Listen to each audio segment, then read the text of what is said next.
Magie de la boîte d'allumettes. Êtes-vous d'accord que des gens peuvent voyager dans une boîte d'allumettes?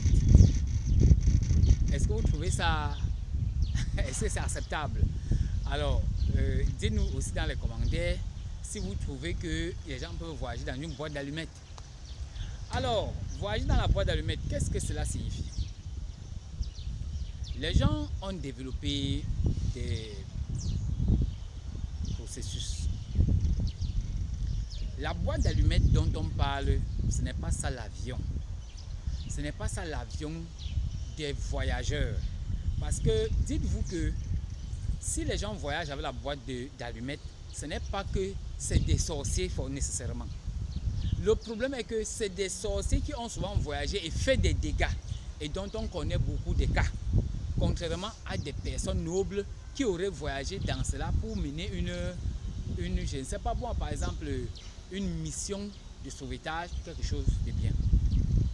Parce que les gens ne voyagent pas qu'avec la boîte d'allumettes. Il arrive même que les gens voyagent sans boîte d'allumettes, se déplacent et notamment il y a des arbres. Il y a des arbres qui permettent aux gens de se déplacer à de longues distances.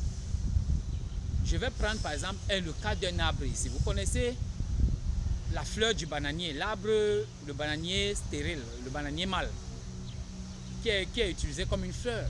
Ça, c'est un arbre, une plante, si vous voulez, qui permet aux gens de se déplacer. Ça veut dire que si, par exemple, vous avez cette plante chez vous, par exemple à Bangui, en RCA, et que quelqu'un a cette plante et que votre fils peut-être est en France, à Paris, il a également cette plante chez lui. Alors, la personne peut s'appuyer sur la première plante qui est à Bangui et apparaître directement à Paris, là où il y a la deuxième plante. Ça se fait. Même pas, ici, on n'a même pas eu besoin de la boîte d'allumettes pour s'envoler. Donc, il y a beaucoup de techniques que les gens ont développées dans le domaine mystique pour se déplacer.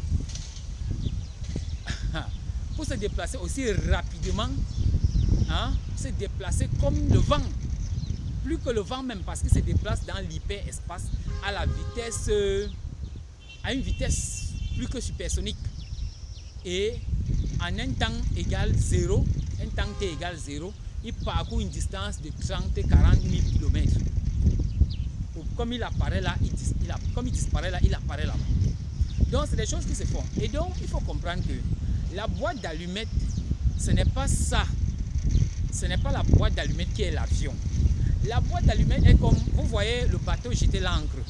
Et l'ancre va s'accrocher sur il s'appelle ça comment là? C'est comme Bon bref, l'ancre va s'accrocher sur quelque chose au niveau du quai. J'oublie comment on appelle les trucs durs là.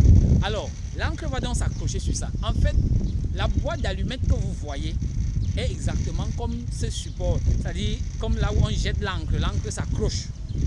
Mais il est vrai que c'est, je dis un peu comme cela, mais ce n'est pas seulement comme cela, parce que au moment de se déplacer, il va faire disparaître cela.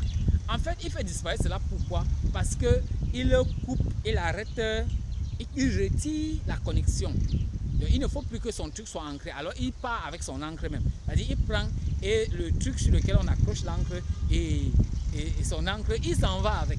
Vous voyez, c'est un peu compliqué chez les sorciers. En fait, entre guillemets, les sorciers, entre guillemets. C'est pas seulement les sorciers qui le font. Alors donc, maintenant donc, il peut se déplacer donc avec et le support fétiche qui est boîte d'allumettes et son avion invisible. Et alors, vous savez que ce qui est énergétique peut se comprimer. D'ailleurs, on le sait parce que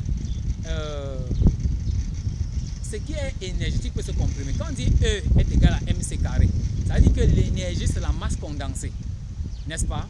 Alors si l'énergie est la masse condensée, ça veut donc dire que ce qui est matériel peut se condenser jusqu'à devenir énergétique. Or ce qui est énergétique échappe, ce qui est énergétique échappe à la mesure. Donc ça échappe, on ne va pas dire que l'avion là a quelle longueur en ce moment. L'avion là a quel poids. Tout ça échappe, c'est-à-dire qu'on peut condenser encore et obtenir une petite boule d'énergie comme ça qu'on va garder quelque part. Et après quand on revient, on reprend ça, on tire, ça devient encore long on donne l'ordre, ça devient encore bien long. Les ailes sortent, la queue sort, le cockpit sort, tout sort et on s'installe dedans et on s'envole, on s'en va. Ça paraît vraiment surprenant. Ah oui, les gens le font. Et les gens ont toujours voyagé comme ça dans le temps.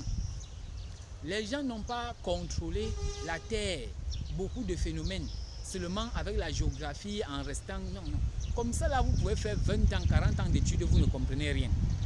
Et pourtant, la grand-mère, elle fait le tour du monde comme un jeu. Comme un jeu.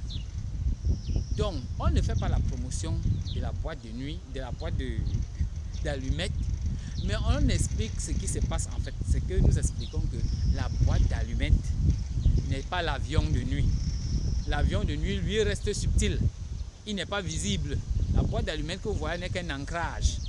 Ce n'est qu'un ancrage qu'on va retirer, lancer dans l'avion au moment de voyager. Et quand on va ressortir, on va le retirer, lancer dehors. Et puis vous allez dire que vous voyez la boîte de nuit dans laquelle le papa la voyage.